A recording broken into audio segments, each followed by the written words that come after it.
Welcome, Young Mage. I'm not Rhino. I'm actually his father, Papa Mage. You may also know me as Phil.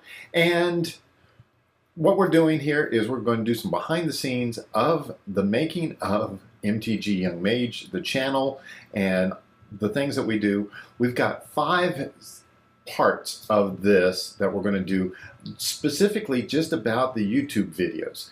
And this is going to be the first part. And this is the part about you, the delivery, and how you act and all that. And we're going to start right now.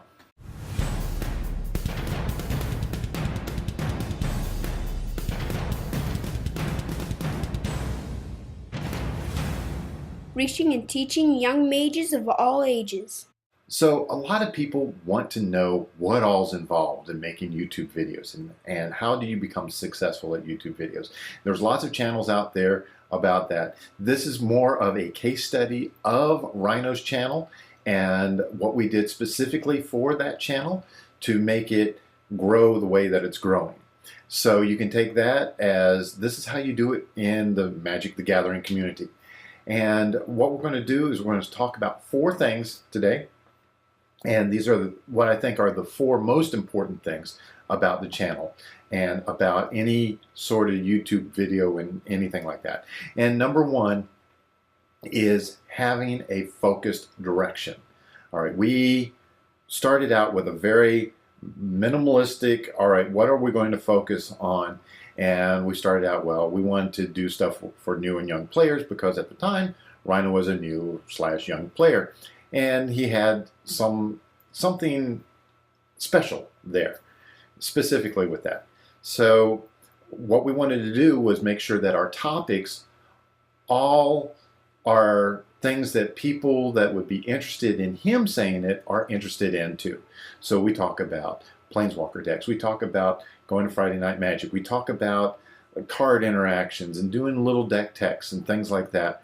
We don't talk about Pro Tour stuff. We don't talk about off the wall hypogeometric distribution, even though that's important. And I said hyper geometric distribution. Even though all that's important, it's not important to the new or young player. So we're very, very focused on that. In that, we also said, okay, we want to always be positive and very uplifting because, well, sponsors like positive and uplifting things, right? So as long as we're always positive and uplifting, then that would be good for the channel. And people like positive and uplifting. If you want negative channels, there's plenty of negative channels out there. Go view those. And we wanted to be family friendly. Well, he's young, so he has to be family friendly. And those were the very important things with the focus direction, being focused on a small sub-niche within the whole Magic the Gathering community, doing topics that are specifically for that group, and positive and uplifting and very family friendly, that all fits in there. So even though he likes playing other games and doing other things, we save that for Instagram and Twitter and stuff like that. On the channel, we are very focused on just this. So when people come to it, they know exactly what this is for. Okay, number 2 is the on-camera presence. Now, this is something that I have worked with him a lot. He and I both have dyslexia. We have a hard time reading. We get things screwed up. We have a hard time, a lot of times, getting our thoughts together. But it's something that I've worked through over the years, and I'm helping him with that. But the on-camera presence kind of takes that and goes a step beyond that. What sort of personality are you on the camera? This doesn't mean that you're going to create a new personality, that you're not going to be you. You're still going to be you, but you need to amp you up. You need to be more amplified. You need to be more of you. So if you are more of you, then that comes across. If you're really excited about this card, okay, normally you're going to hey, I got this card. This is pretty cool, yeah. Or you're like, oh, wow, this is cool. You got to see what this card does. So the difference there is just amazing difference. That a little bit of extra excitement helps draw people in. It gets them engaged a little bit more, and they really like seeing that. They like being part of it. When he gets packages from people, you see his excitement coming through. And there's times it's like, okay, you're not being excited enough. And he is really excited. He just needs to show it more. So the on-camera presence is very important. It doesn't necessarily mean that you have to be beautiful and pretty, because I ain't. I'm sorry. He's cute, but still he's young. So it doesn't have to do with that. It has to do with how you reach out, and your presence going out and capturing people. Okay, number 3. This is very, very important. It's the voiceover. We've got a lot of noise in this room, and you're not hearing any of it at the moment because I've already gone through and I've cleared all that out. I'm also using a separate microphone for capturing audio, and that way I have 2 to choose from. The microphone in the camcorder just really isn't that great. So this is a much better way of doing it. We've got a camera, a microphone back there that we actually plug this into to do the recording. At one point we were plugging it directly into the camcorder. That was kind of working, but this is not a very expensive camcorder, but it still does a great job. So sound quality is incredibly important. You'll also notice that we'll put in a little bit of background music. We get that from Audio Hero. We've got a subscription to that, so we can use those royalty free, and that just kind of helps even some things out. So the voiceover quality is very, very important. It doesn't necessarily mean that your voice has to be better, but it does mean taking a little bit of time, an extra step or two, to make sure that you've got a clean vocal sound, that you have clean audio. And people will forgive a lot of things in video. They really won't forgive bad sound. You get a lot of bad sound and they're gone. Okay, and number 4 is an engaging delivery. All right, what do I mean by engaging delivery? Well, people have a very, very short attention span, especially on YouTube. Every 15 seconds, they need something new to happen. So if you're not being dynamic in your voice, if you're not changing camera angles, going click, click, click, click, or having things pop up on screen like, hey, take a look at this, that sort of thing. If you're not changing things up enough, you need to engage them mentally, and you need to ask questions. People always need to solve questions. They need to answer questions. They have an innate need to answer the question. So if I were talking to you face to face and I ask you what is your name, you will tell me what your name is. If I ask you, hey, what's your favorite deck in Magic, you'll tell me what your favorite deck is. What's your favorite format? Okay, one of the things that we do is we will often have a question, especially at the beginning of a video, saying, hey, who's your favorite planeswalker? Put it in the comments below.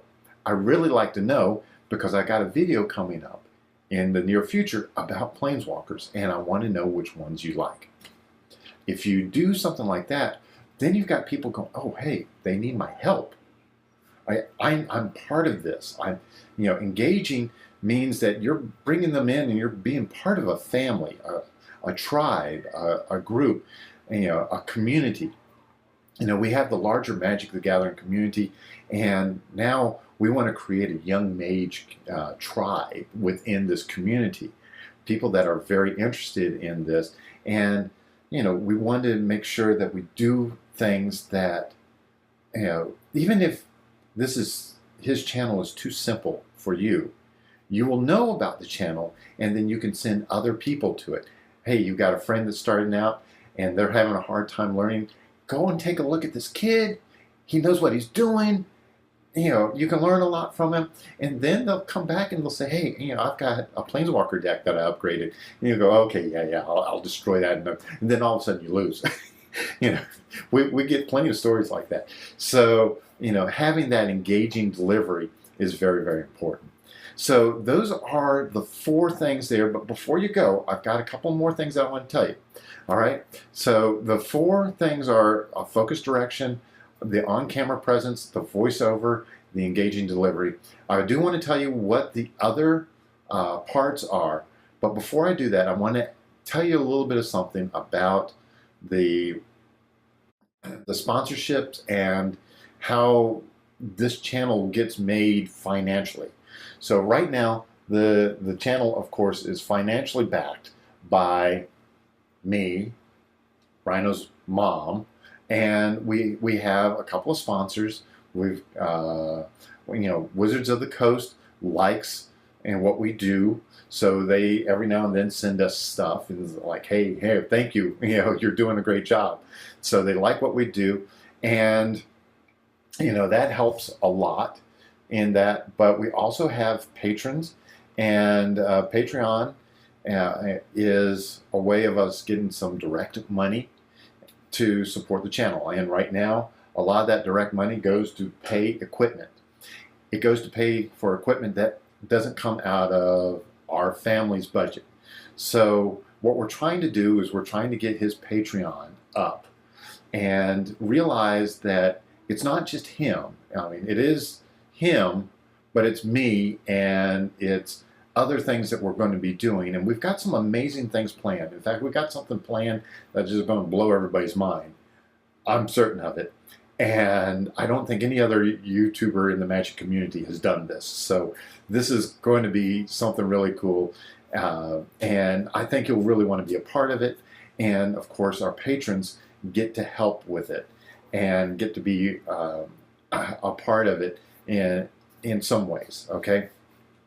So even if it's just $1 a month, that's great. That's more than what we could get through YouTube ads.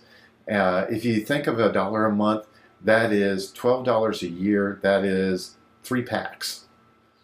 Could you give him 3 packs for a year's worth of content? So think of it that way. We also got some great rewards where he's signing cards, and we've got some bigger things coming out too in the near future. So that's our little bit on Patreon. The next 4 steps in this series, and they will come out over the next month, I think, is part 2 is going to be all about the SEO portion of the YouTube videos, and this will be probably with me doing a screen capture and showing you what I do when I upload and what we add and how we add it, and what are keywords and what aren't keywords, and how to think about things so that YouTube likes what you put up and understands what you put up. Part 3 is going to be all about what YouTube rewards you for doing. What do you get? How does it figure out what's good, what isn't? This is very different than the SEO portion, but it's kind of falls into the same line because you're trying to produce something that still gets more views. So what do they reward? And how to think about things in such a way that YouTube is going to want you to show up more. Part 4 is all about how to be recognized. And this is what you would call the branding portion. And that's more than just the way that your channel looks. It's more about going through everything that you do. It also helps make things a lot simpler for you if you think about this. So that's an important piece, but it's not nearly as important as what we were talking about how you engage people and stuff like that. You can do all that without doing the branding, but this is important as you continue to grow your channel. And the 5th one are things that aren't as important as you think they are. So That's all 5 parts. Part 1, I hope you got a lot out of this. Really, what I'd like for you to do is put in the comments below, what is your aha moment? What did you go, oh, I didn't think about that, sort of thing. So put that in the comments below, and I can answer your questions there. This is not going to be something where I am going to be pushing it out to trying to get a bunch of traffic, because it really doesn't fall specifically in line with his channel, but it is part of the channel. It's all still about the channel, but it is to help people understand what all's involved in producing these videos, and also what to do if you want to create a YouTube channel yourself. So I like to thank you for watching. The next video will come out in about a week, maybe 2. It just depends on how much work comes in and how much I have to do other things and how much he's producing, and it's just life.